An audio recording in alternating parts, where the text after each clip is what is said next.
नमस्कार दोस्तों, मैं नालंदा एकेडमी से महेंद्र शुक्ला और एक बार आपका पुनः स्वागत है भारतीय इतिहास में। और भारतीय इतिहास के अंतर्गत अपन देखेंगे आज वेदोत्तर साहित्य, यानी कि वेदोत्तर साहित्य में अपन लोगों को वेदांग, सूत्र, धर्मशास्त्र, महाकाव्य, पुराण आदि दोस्तों पढ़ना है। यहाँ फिर से आपको याद दिलवा दें कि इसके जस्ट पहले जो अपनी क्लास थी वो वैदिक साहित्य की थी, जिसमें वेद, ब्राह्मण, आरण्यक, उपनिषद आदि अपन लोगों ने पढ़े थे। तो आइए अधिक टाइम बर्बाद न करते हुए बेहतर तरीके से अपन लोग वेदोत्तर साहित्य को पढ़ें और उसको समझें कि क्या है वेदोत्तर साहित्य। सबसे पहले जो आपकी हेडिंग है दोस्तों, बहुत सारा काम हमने इसलिए कर लिया है थोड़ा सा कम समय में आप लोग अधिक डिस्कस कर सकें। ये जो वेदोत्तर साहित्य को स्मृति साहित्य कहते हैं, और स्मृति साहित्य के अंतर्गत क्या क्या आता है, ये क्वेश्चन आता है। तो स्मृति साहित्य में वेदांग है आपके दोस्तों, सूत्र है, धर्मशास्त्र है, महाकाव्य है और पुराण है। तो परीक्षा के हिसाब से, कंपटीशन के हिसाब से इन सभी छोटे छोटे शब्दों पर, टॉपिक पर अपन क्या करेंगे, आज डिस्कस करेंगे। सबसे पहले दोस्तों वेदांग में आए अपन लोग। वेदांग, यहाँ हमने आपको वेदांग देखिए लिख के रखा है पहले से। यहाँ वेदांत अलग है और वेदांग अलग है। वेदांत उपनिषदों कहते हैं क्योंकि वो वेदों के बाद में लिखे गए, वैदिक साहित्य के अंतिम समय में लिखे गए, इस कारण से उनको वेदांत कहते हैं। और ये वेदांग वेदों के अंग हैं, वेद नहीं है, वेदों के अंग है। इनका क्यों लिखे गए हैं आपको बता दें, वेदों को भली भांति समझने के लिए, वेदों को भली भांति समझने के लिए क्या है दोस्तों, इन वेदांगों की क्या होगी, आपकी ये रचना हुई। चलिए यहाँ आपको थोड़ा सा बता दें, ये वेदांग दोस्तों कितने हैं, 6 है। इनकी संख्या कितनी है, 6 है। और आपकी परीक्षाओं में आते हैं कि वेदांगों की संख्या कितनी है, आपकी ये 6 है। तो आइए दोस्तों देखें कौन कौन से क्या है आपके ये वेदांग हैं जिनसे वेदों को अपन क्या कर सकते हैं, भली भांति समझते हैं। सबसे पहले दोस्तों देखें 6 वेदांगों में सबसे पहले है आपका ये शिक्षा। फिर है इसके बाद है आपका ये कल्प, फिर दोस्तों व्याकरण, फिर है आपका निरुक्त, और फिर है दोस्तों इसके बाद छंद,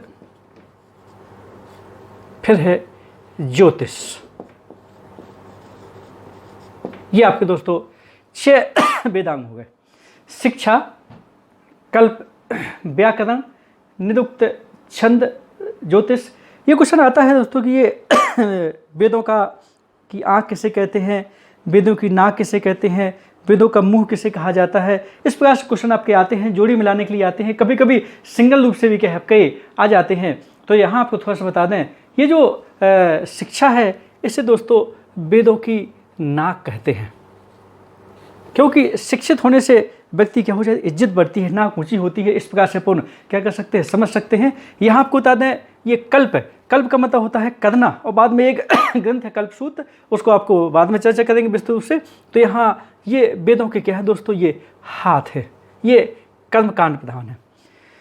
दोस्तों ये व्याकरण है, और व्याकरण का आपका शुद्ध उच्चारण के लिए किया जाता है। जैसे कि व्याकरण की पहली पुस्तक अपन लोग देख चुके हैं कि पाणिनि की अष्टाध्यायी है, इसके अंतर्गत ये वेदों का मुंह है। व्याकरण क्या कहते हैं दोस्तों, वेदों का मुंह बोलते हैं, मुख बोलते हैं। निरुक्त, इसका अर्थ होता है सुनना, वेदों के कान, निरुक्त। जैसे यास का निरुक्त आपका है। छंद जो बाद में लिखे जाते हैं आपकी, ये वेदों के दोस्तों, इन्हें पैर कहते हैं। ज्योतिष जानते हैं आप लोग, और ये गार्गी संहिता वगैरह जो ज्योतिष की पुस्तक है, और यहाँ से आपका ये ज्योतिष का जन्म हो चुका था आपके 6ठी सदी BC के आसपास से, और उत्तर वैदिक काल में। तो यहाँ आपको बता दें ये ज्योतिष क्या है, ये वेदों के दोस्तों नेत्र हैं। यहाँ क्वेश्चन आपको देखना पड़ेगा, जोड़ी मिलाने के लिए आपका आया हुआ है क्वेश्चन। वेदांग वेदों को समझने के लिए, भली भांति समझने के लिए, ये आपका स्मृति साहित्य यानी कि वेदोत्तर साहित्य के अंतर्गत है। तो दोस्तों ये क्या हो गए, आपके 6 वेदांग हो गए। अब दोस्तों इसके बाद सूत्र साहित्य है। सूत्र साहित्य का मतलब ये कि प्रमुख सूत्र बना करके, युक्ति बना करके छोटे छोटे रूप में क्या है आपका ये वेदोत्तर साहित्य आपको क्या है लिखा गया। तो यहाँ सूत्र साहित्य में आपको बता दें, एक है आपका ग्रह सूत्र, ग्रह सूत्र। फिर दोस्तों एक सुलभ सूत्र, सुलभ सूत्र। एक है दोस्तों आपका धर्म सूत्र, धर्म सूत्र। ये ग्रह सूत्र में आपको बताना है, ये 16 संस्कारों की चर्चा हुई है बाद में। सुलभ का अर्थ होता है दोस्तों नापना, और यहाँ आपको बताना है यज्ञों में जो यज्ञ की वेदी होती हैं किस प्रकार से क्या है आपका नाप जो किया जाए, ये यहाँ ज्यामिति, ज्यामिति। और यहाँ से दोस्तों रेखागणित का जन्म माना जाता है। ज्यामिति आकार किस प्रकार से वेदी होना चाहिए, लंबाई चौड़ाई आदि वगैरह क्या है, सुलभ का अर्थ ही होता है नापना। ज्यामिति का यहाँ से क्या होता है, जन्म होता है। धर्मसूत्र दोस्तों, ये धर्मसूत्र जैसे गौतम धर्मसूत्र हैं आदि वगैरह क्या है पर लोग देखेंगे आगे, ठीक है ना। और यहाँ थोड़ा सा आपको बताना है, ये जो साहित्य है ना, इस साहित्य में आपका ये धर्मशास्त्र लिखा है, और हकीकत में आपको बता दें धर्मशास्त्र स्मृतियों कहते हैं, लेकिन धर्मशास्त्र के अंतर्गत थोड़ा सा आपको बता दें, वहाँ हमने आपको बताया था कि ये धर्म सूत्र भी आता है, टीका टिप्पणी भी आती हैं, स्मृति वगैरह आते हैं, निबंध वगैरह भी आते हैं, आपको उसी के अंतर्गत आते हैं। लेकिन इन धर्मशास्त्रों में मेन स्मृतियाँ हैं, इसलिए स्मृतियों को क्या कहते हैं दोस्तों, धर्मशास्त्र क्या है कहा जाता है। यहाँ आपको बता दें ये जो धर्मशास्त्र और स्मृतियाँ लिखी गई हैं इसमें विधि निषेध है। क्या है दोस्तों, विधि निषेध है। विधि निषेध का मतलब कहलाता है कि क्या करना चाहिए, क्या नहीं करना चाहिए, समाज के अंदर व्यक्ति के कर्तव्य, व्यक्ति के परिवार के प्रति कर्तव्य, व्यक्ति के पूरे समाज के प्रति, अपने प्रति क्या कर्तव्य होना चाहिए, पिता पुत्र के रिश्ते कैसे हों, आपका समाज में किसका क्या कर्तव्य हो, ये सब जानकारी आपको क्या है स्मृतियों में है आपका। वहाँ दोस्तों एक शब्द आता है कि व्यवहार और सिद्धांत में अंतर स्पष्ट करने के लिए, ठीक है, व्यवहार और सिद्धांत की विस्तृत व्याख्या करने के लिए स्मृति साहित्य की यानी कि धर्मशास्त्रों में क्या हुई दोस्तों, ये रचना हुई है। यहाँ आपको थोड़ा सा बता दें, कुछ स्मृतियाँ आपकी क्या है परीक्षा में आती हैं, जैसे कि मान लीजिए एक आपने देखा होगा एक मनुस्मृति है, मनुस्मृति। मनुस्मृति दोस्तों आपको बता दें ये सबसे पुरानी है और सबसे प्रमाणिक है। मनुस्मृति, मनुस्मृति के बाद दोस्तों आपको बता दें एक स्मृति आपकी ये याज्ञवल्क्य स्मृति भी है, याज्ञवल्क्य स्मृति है। यहाँ आपको थोड़ा सा बता दें एक नारद स्मृति भी है, एक आपकी बृहस्पति स्मृति भी है, सॉरी, एक आपकी ये हारित स्मृति भी है, एक आपकी कात्यायन स्मृति भी है, आपकी देवल स्मृति भी है। ये सब संस्कृत में है। और यहाँ आपको थोड़ा सा बता दें कि ये जो स्मृतियाँ हैं, स्मृतियों में ये नियम कानून भी हैं आपके, नियम कानून समाज के प्रति, सबके प्रति क्या है आपको बता दोस्तों, नियम कानून भी हैं। और ये जो हमने आपको दोस्तों स्मृतियाँ लिख दी हैं, ये क्रम भी आपका क्या है, ये सौभाग्य से संयोग से हो गया है। कैसे क्वेश्चन आता है कि ये इन स्मृतियों क्या है आपका क्रम से लगाइए, तो आपको थोड़ा सा बता दें ये जो देवल स्मृति है दोस्तों, ये लगभग 9वीं सदी ईस्वी की क्या है आपका देवल स्मृति है। ये दोस्तों गुप्तोत्तर काल की है, कौन, कात्यायन स्मृति। हालांकि इसकी डेट आपकी लगभग 500-600 ईस्वी के है आपका ये मिलती है। और ये जो ये स्मृतियाँ हैं ये दोस्तों आपको बता दें ये गुप्तकालीन है। कौन सी आपकी दोस्तों, ये गुप्तकालीन क्या है आपकी ये स्मृति है। यहाँ जैसे कि मान लीजिए याज्ञवल्क्य स्मृति है, ये मौर्योत्तरकालीन है। मौर्योत्तरकालीन का मतलब कहलाता है दोस्तों कि मौर्य काल के बाद लगभग जो इसकी डेट मिलती है ये 100 से 300 ईस्वी के आसपास क्या होती है डेट मिलती है।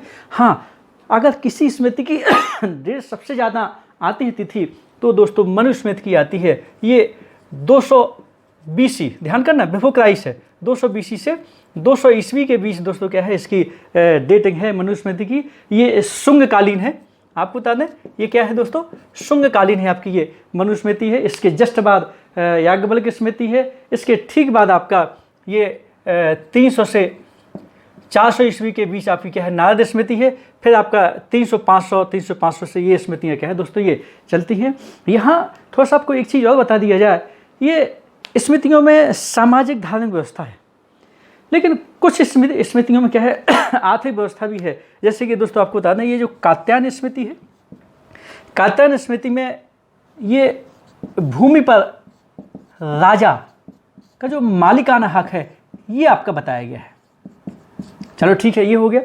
यहाँ दोस्तों जो देवल स्मृति है, देवल स्मृति जो कि 9वीं सदी ईस्वी की है, तो यहाँ आपको बता दें अपने यहाँ मुस्लिम आक्रमण हो गया था। इस समय मुस्लिम संस्कृति की का फैलाव हो चुका था अपने यहाँ, और सबको मालूम है अपने यहाँ मुस्लिम आक्रमण 8वीं सदी में हुआ, यानी कि 712 ईस्वी में मोहम्मद बिन कासिम ने सबसे पहले मुस्लिम आक्रमण किया था। सफल मुस्लिम आक्रमण हुआ था अपने यहाँ, वो अरबी आक्रमण के रूप में था। तो यहाँ देवल स्मृति क्या कहती है, देवल, ध्यान रहे, देवल स्मृति क्या कहती है कि इसमें वर्णन है कि जो हिंदू जो क्या हो गए थे, हिंदू मुस्लिम हो गए थे, ध्यान रहे, जो हिंदू क्या हो गए थे, मुस्लिम हो गए थे, वहाँ पुनः मुस्लिम से हिंदू ने बनाने के लिए क्या है आपका इसमें वर्णन आपका आया है कि किस प्रकार से क्या है जो धर्म परिवर्तन कर चुके हैं फिर से क्या बन सकते हैं, हिंदू आपके ये बन सकते हैं। चलिए ठीक है दोस्तों, ये देवल स्मृति। यहाँ मनुस्मृति आप जानते हो, बहुत सारी चीज़ें मनुस्मृति की आती हैं। इसमें इसी में कहा गया है कि यत्र नार्यस्तु पूजन्ते रमन्ते तत् देवता, जहाँ नारियों की पूजा होती है वहाँ देवताओं का क्या होता है, निवास होता है दोस्तों। और इसके अलावा बहुत सारा पति पत्नियों के बीच में संबंध कैसे रहें, भाई बंधुओं के बीच में संबंध कैसे रहें, इस प्रकार से क्या सभी चीज़ें आपको बता दें ये मनुस्मृति के में कही गई हैं। इसलिए दोस्तों आपको बता दें ये मनुस्मृति ये आपका ये मेघना कार्टा भी कहते हैं। इसको क्या कहते हैं, मेघना कार्टा। और मेघना कार्टा कहेगा दोस्तों ये हिंदुओं का मेघना कार्टा। क्या कहते हैं दोस्तों, मनुस्मृति को हिंदुओं का मेघना कार्टा।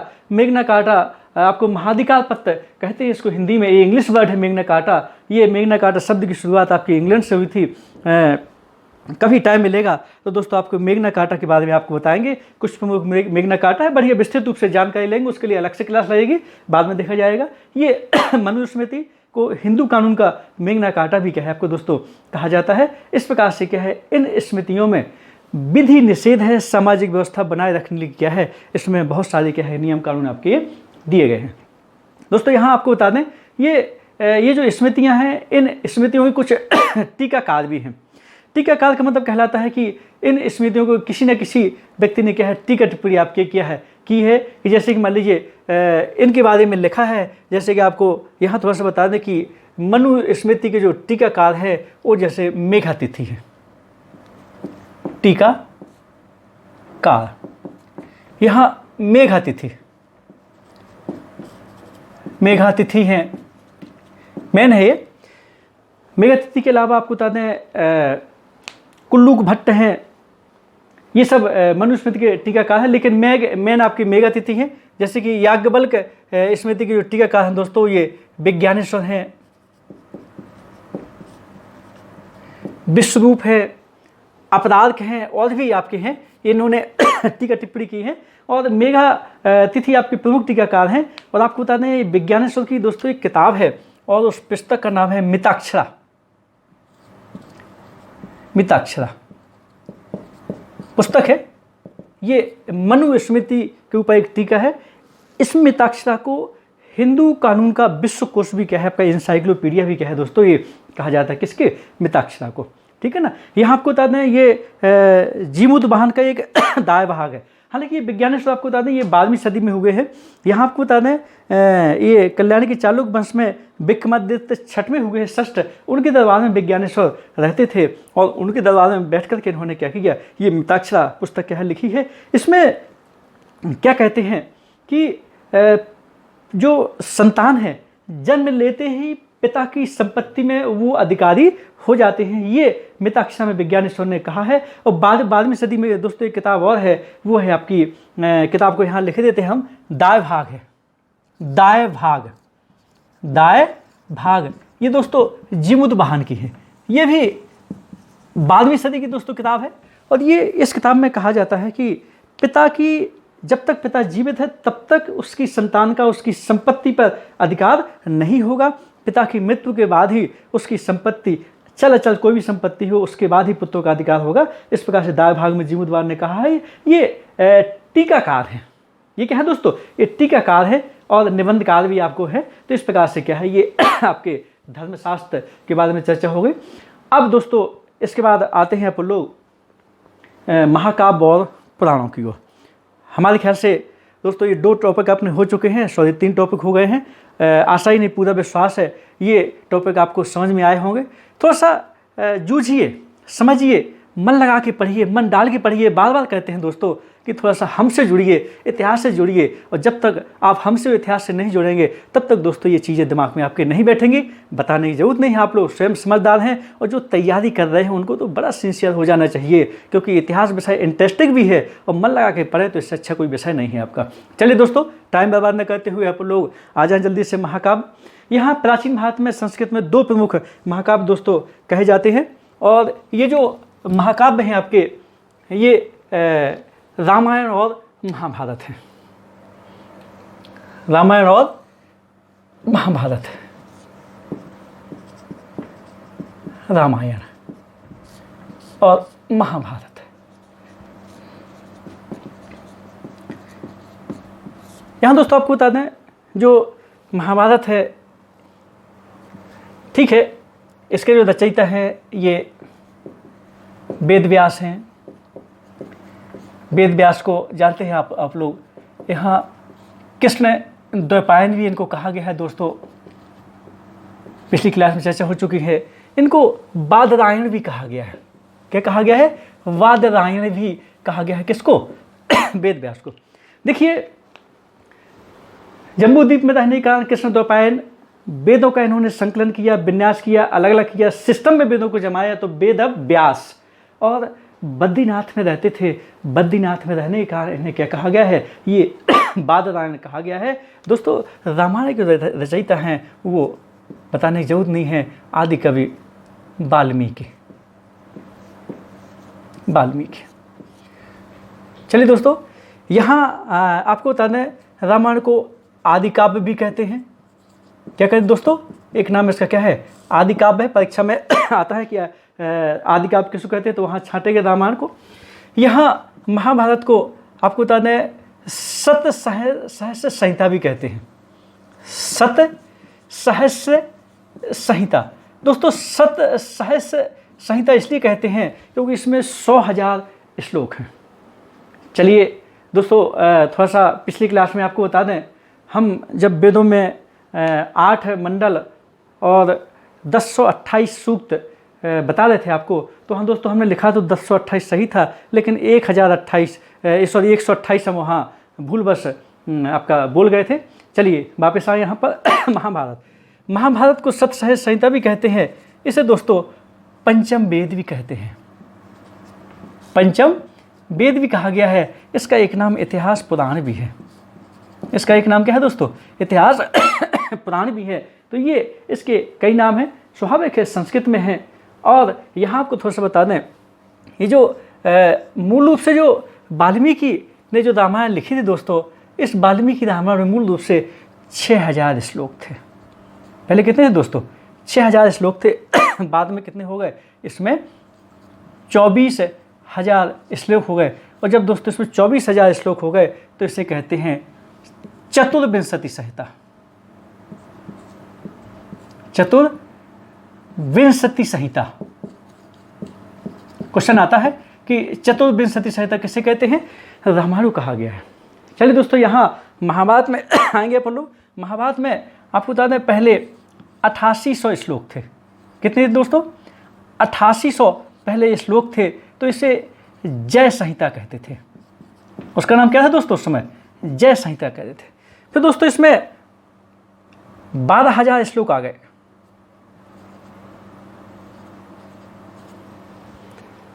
तो इसको कहने लगे, जब 12,000 श्लोक आ गए तो इसको कहने लगे भारत। और जब इसमें 100,000 श्लोक यानी कि 1,00,000 श्लोक हो गए तो दोस्तों इसे कहने लगे महाभारत। इसे क्या कहने लगे? महाभारत। चलिए दोस्तों, अब आप लोग आगे बढ़ते हैं। और यहाँ थोड़ा सा आपको एक चीज़ और बता दें दोस्तों कि ये जो रामायण और महाभारत में कभी कभी ये आपका मिस्टेक में क्वेश्चन आ जाता है आपका इस प्रकार से कि पहले कौन लिखी गई, वर्तमान रूप में कौन आया। तो देखिए जो मूल रूप से तो रामायण पहले लिखी गई, महाभारत बाद में लिखी गई, लेकिन ये जो रामायण का अंतिम रूप है भाई कई आख्यान जुड़ते गए तो ऐसा बताया जाता है कि 12वीं सदी तक ये लगभग 5 बार इसमें फिर बदल आपके क्या हैं हुए हैं। और ये लास्ट में आप सब जानते हो ये गोस्वामी तुलसीदास जी ने क्या किया, रामचरितमानस के रूप में क्या यहाँ लिखा। यहाँ दोस्तों आपको थोड़ा सा बता दें, इससे ये चूँकि आस्था का विषय है इसके बारे में ज़्यादा अंदर से चर्चा आप नहीं करेंगे, ठीक है ना। फिलहाल क्या करें आप लोग यहीं तक आ जाइए। यहाँ आपको थोड़ा बता दें महाभारत में जो अध्याय है उनको दोस्तों 18 पर्व कहते हैं। यहाँ दोस्तों ये जो स्मृतियाँ हैं ना, स्मृतियों की संख्या भी क्या है 18 है। 18 प्रमुख ऋषियों ने क्या है स्मृतियों की रचना की है। और ये आपको बता दें प्रमुख स्मृतियाँ जो आपकी परीक्षा में जो कोई आती हैं वो हमने आपको 18 पर्व है दोस्तों। पर्व का मतलब अध्याय अपन कर सकते हैं। यह एक क्वेश्चन आता है, जानते हो आप लोग गीता, गीता दोस्तों 20 पर्व में है।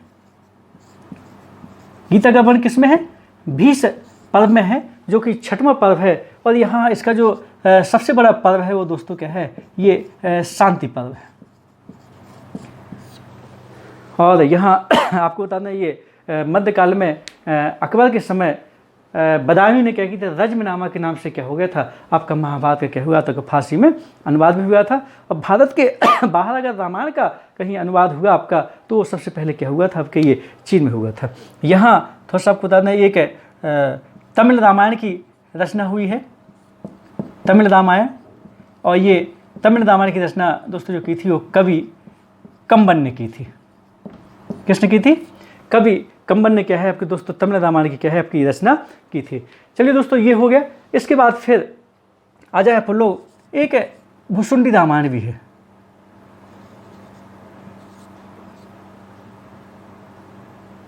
काकभूषुंड ने की थी, चलो ठीक है उस पर ज़्यादा चर्चा नहीं करते हैं। यहाँ क्वेश्चन आता है कवि कंबन जो आपकी क्या है इन्होंने तमिल रामायण की रचना की थी। यहाँ रामायण के दोस्तों परीक्षा में कांड आ जाते हैं, इसमें 7 कांड हैं। बताने की जरूरत नहीं है कथानक किसका है, ये आस्था का विषय है और जन जन में प्रचलित है।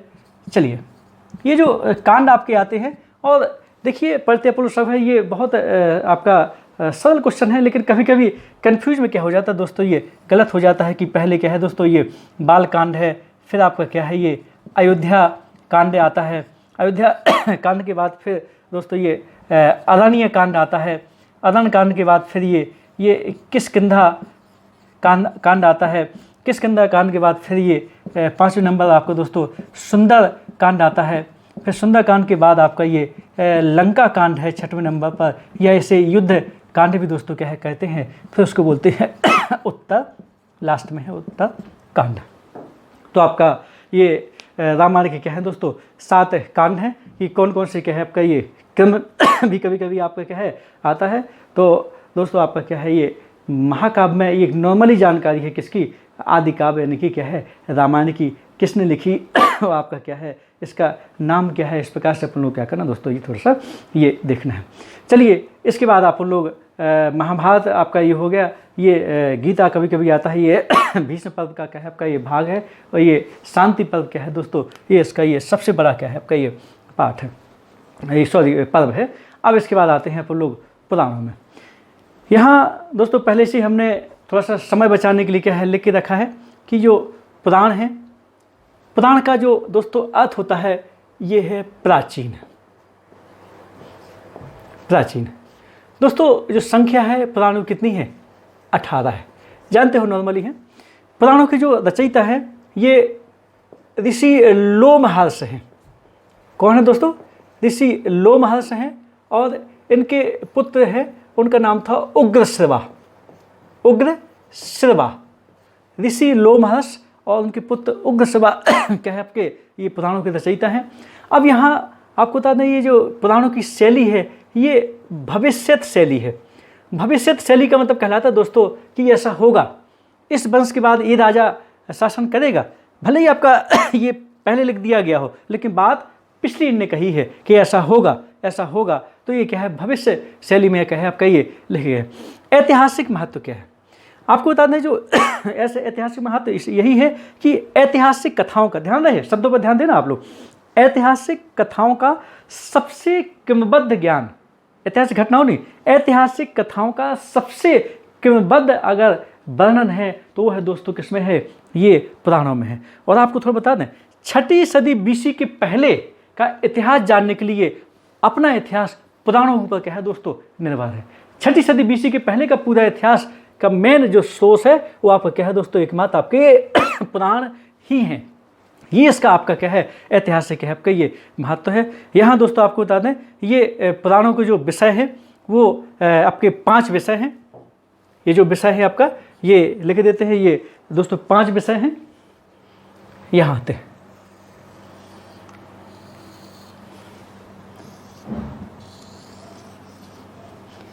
एक है सर्ग, एक है दोस्तों प्रतिसर्ग, एक है मनवंतर, एक है आपका वंश, एक है दोस्तों वंशानुचरित, वंशानुचरित।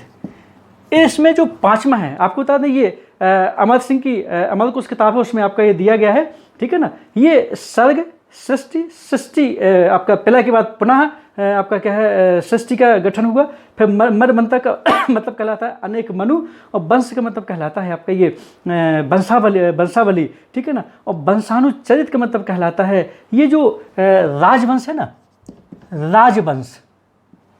राजवंशों का इतिहास या राजवंशों का क्रम से अध्ययन। तो जो दोस्तों वंशानुचरित है ये सबसे महत्वपूर्ण विषय है आपका वंशानुचरित, ठीक है ना। और यही इसलिए पुराणों की क्या है सबसे ज़्यादा महत्ता है कि इसमें प्राचीन राजवंशों का क्या है ये क्रमबद्ध क्या है आपका ये आपका वर्णन आपका क्या है इसमें दिया गया है, किसमें, पुराणों में। यहाँ पुराण ठीक है 18 है, कुछ पुराण आपके क्या है परीक्षा में आते हैं। तो चलिए दोस्तों इनको देखने की क्या करते हैं, थोड़ा सा कोशिश करते हैं कि कौन कौन से पुराण परीक्षा में आते हैं। सबसे पहले तो आपको बता दें संख्या 18 है, सब जानते हैं आप लोग, लेकिन इसमें 18 में दोस्तों 5 पुराण मुख्य हैं, 5 पुराण मुख्य हैं। एक है दोस्तों आपका मत्स्य पुराण,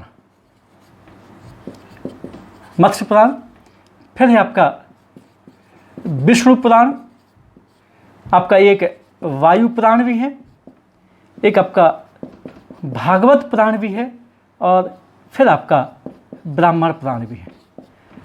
दोस्तों जो मत्स्य पुराण है ये बता दें सबसे प्रामाणिक है, और आपको बता दें ये पुराना भी है। ये कैसा दोस्तों, पुराना भी है। इसमें विष्णु के 10 अवतारों की जानकारी है, विष्णु के 10 अवतार हैं, ये दोस्तों मत्स्य पुराण में है। और यहाँ आपको बता दें इसमें सातवाहन वंश की जानकारी है। दोस्तों जोड़ी मिलान की क्वेश्चन आया हुआ है आपका कि सातवाहन वंश की जानकारी कैसे मिलती है, मत्स्य पुराण में क्या है आपकी ये मिलती है। यहाँ दोस्तों विष्णु पुराण है, विष्णु पुराण में बताने की जरूरत नहीं है आपको, ये भारत की सीमा का निर्धारण है। ऊपर से आपका ये मौर्य वंश की क्या है इसमें जानकारी मिलती है, मौर्य वंश, और साथ में शुंग वंश की भी जानकारी मिलती है, किसमें, विष्णु पुराण। मौर्य वंश मैन है।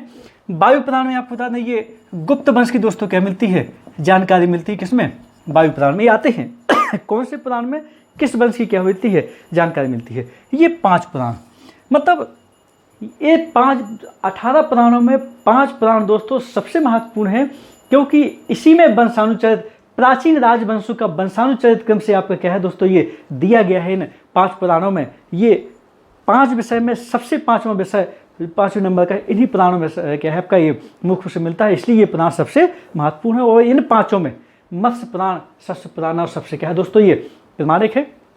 चलिए आगे बढ़ें। यहाँ 2 क्वेश्चन और आते हैं। एक पुराण है मार्कंडेय पुराण, और एक है दोस्तों अग्नि पुराण। एक क्वेश्चन आता है आपका कि दुर्गा सप्तशती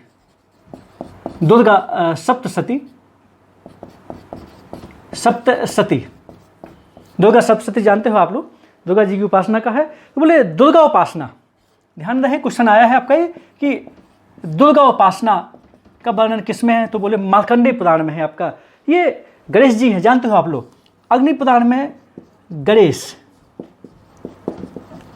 गणेश पूजा का पहला प्रमाण आपको क्या है दोस्तों, ये अग्नि पुराण में मिलता है। तो ध्यान रहे दुर्गा सप्तशती और दुर्गा उपासना का मार्कंडेय पुराण मिलता है, और गणेश पूजा का प्रथम प्रमाण आपको कैसे मिलता है, ये अग्नि पुराण में क्या है आपका ये मिलता है। तो दोस्तों ये आपका क्या है, ये पुराण प्राचीन, पूरा उनका अर्थ, उनके रचयिता, उनकी शैली कौन सी है, ऐतिहासिक महत्व क्या है, कहाँ तक की जानकारी मिलती है। और ये आपको थोड़ा बता दें, ये मुख्य रूप से पुराण जो ठीक है पुराने भी है, लेकिन आपको बता दें ये गुप्त काल में ये पुराण अपने आधुनिक रूप में लगभग क्या है आपके दोस्तों ये आ चुके थे हैं। लेकिन इनका जो समय है, समय आपको बता दें दोस्तों, ये 5वीं सदी BC से लेकर के 5वीं सदी ईस्वी तक का क्या है आपका के बीच ये कहीं ना कहीं लिखे जा चुके थे।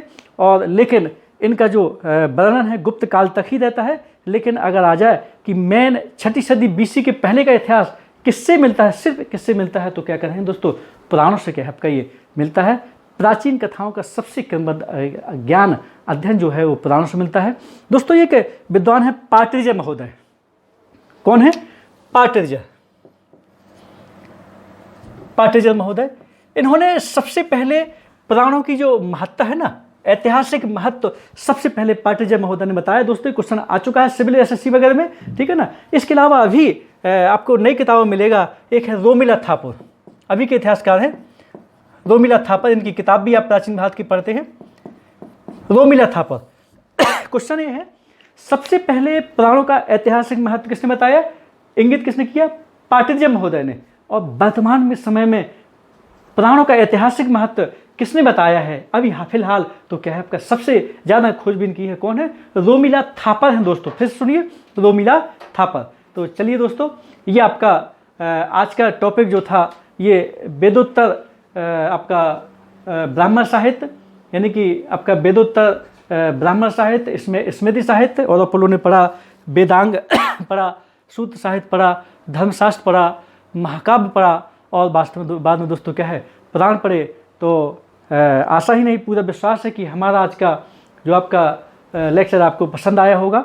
और पसंद आया तो प्लीज़ दोस्तों लाइक करें, शेयर करें, सब्सक्राइब करें, और हमें एनर्जी देते रहें, ताकि इसी तरह आपकी क्या हम सेवा करते रहें। और इसी के साथ हमें आज्ञा दीजिए। नमस्कार, जय हिंद।